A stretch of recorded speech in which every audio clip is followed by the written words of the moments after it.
Доброго времени суток. Вітаємо вас на каналі Все про. Все, І в цьому відео ми вам покажемо, как сэкономить время и нервы в аэропорту.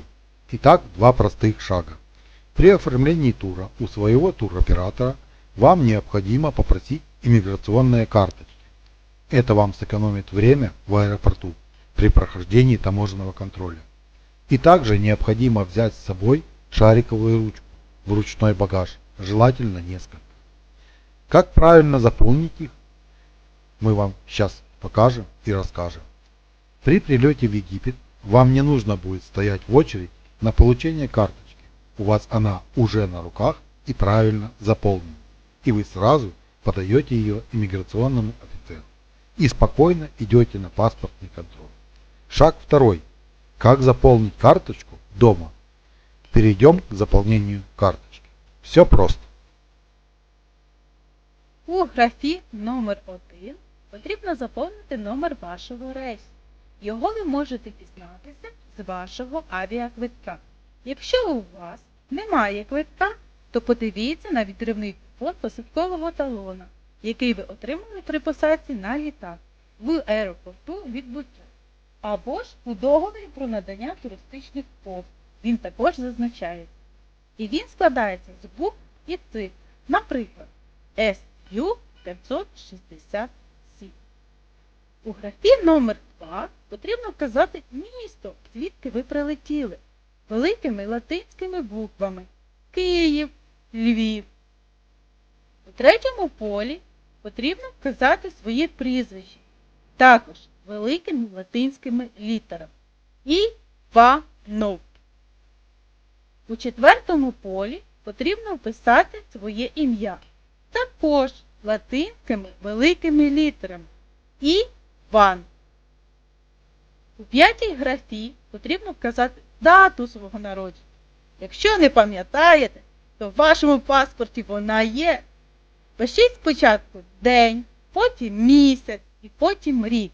Наприклад, 11.11.1990 року.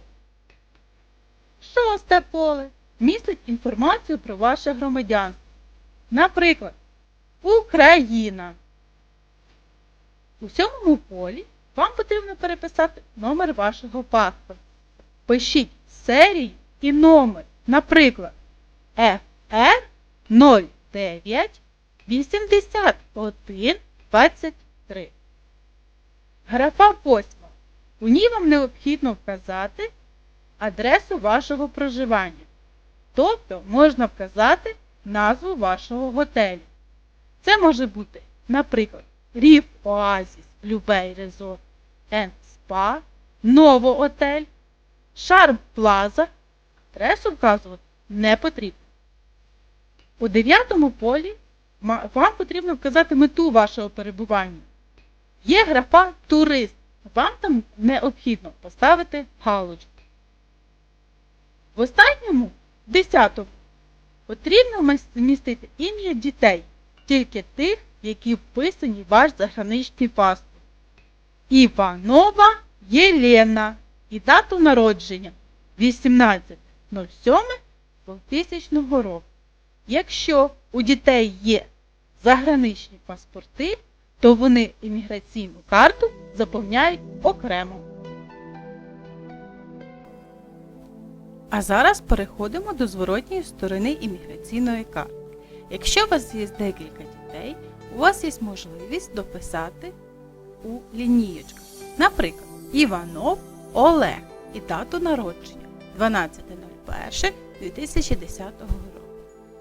Унизу у нас є дуже велике поле. На ньому вам необхідно написати Сінай Онлі, що значитиме, що ви не будете залишати Сінайський полуострів. А зверху на цьому вам поставлять штамп, що ви дійсно не будете залишати Сінай Онлі. А якщо ви все ж таки наважитесь поїхати в Каїр, в Луксор і будете залишати Сінайський острів, вам необхідно буде купити візу, яка коштує $25. І вам вклеять її у заграничний паспорт.